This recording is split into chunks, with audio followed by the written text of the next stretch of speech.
Mark, unmute yourself. Away you go. Thomas, can you hear me? Yeah, I can hear you. Congratulations on the win, a huge 3 points, but bearing in mind what happened at the weekend, bearing in mind you've got the Champions League final and everything that's happening in terms of the fight for the top 4, did that feel like more than 3 points? Felt like a huge effort and felt like a top performance. Yeah, don't get me wrong, it's a big step, but it's only a step. It's not done yet. We have to push it over the line on Sunday. So it was a huge team effort. Like I said, it was full of intensity, full of hunger and ambition, and we played over many minutes with a lot of quality for, in my opinion, well-deserved win. But it's not the time for celebrations, not the time for praise. It's not the time for philosophy. If it's more than 3 points, it's actually 3 points, and there's another one to catch on Sunday, and we have to be prepared and aware to finish the job. John Goss.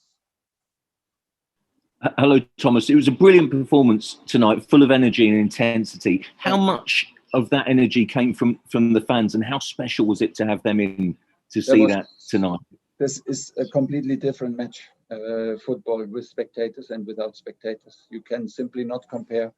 This was amazing, and I just said it out to your colleagues. Is exactly what we want. We want to be everybody happy who comes to the stadium and feels this energy from this team, because this is what this team can always deliver.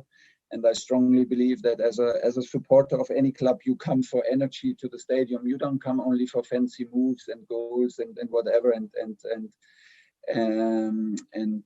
outstanding individual performances. You come to feel the energy, and it has to be easy to support us.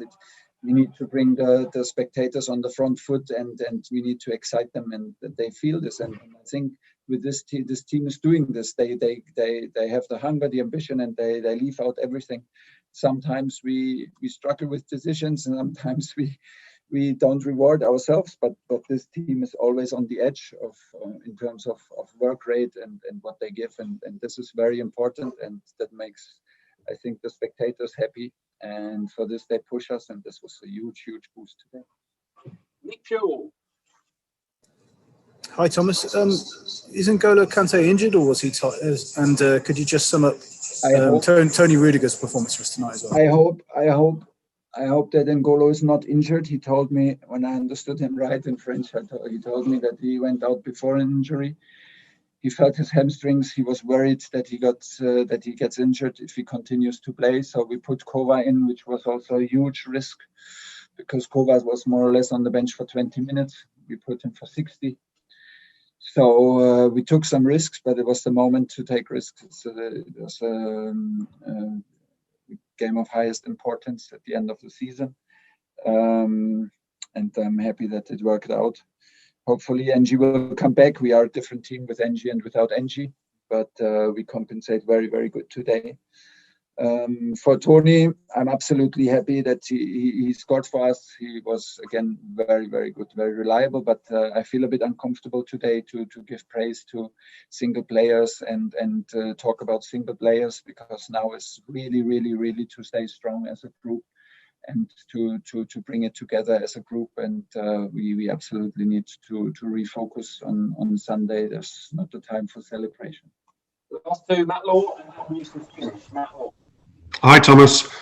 I really enjoyed your performance tonight, but I also really enjoyed the fight near the end. The way Aspi, Thiago Silva and Mason Mount went over to Daniel Amati suggested maybe there was a bit of extra motivation for him with the pennant. Was that the case? I did not talk about it. I know that there was an incident. I did not talk about it before the match or in any meetings. I don't do this, but I think the players were well aware.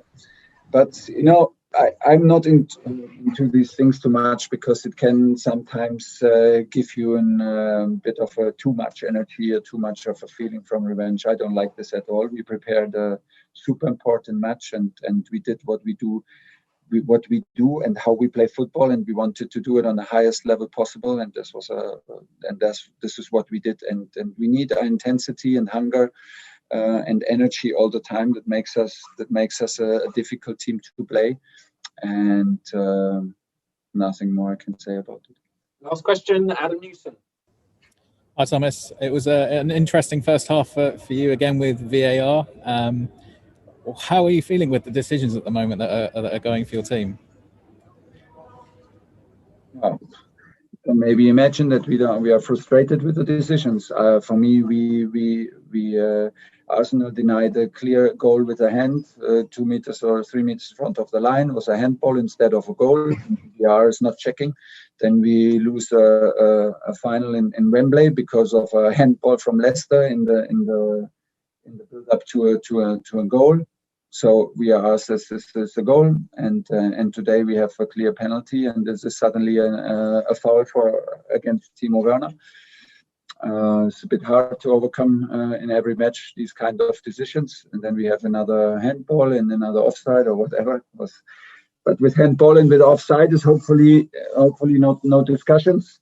Today there was an offside goal in Man United, didn't get overruled by VAR, so anything can happen. I'm totally for VAR. I'm absolutely totally for VAR to have clear decisions when they are needed. But in the moment, these last 3 decisions are crucial decisions against us, which are very, very hard to understand.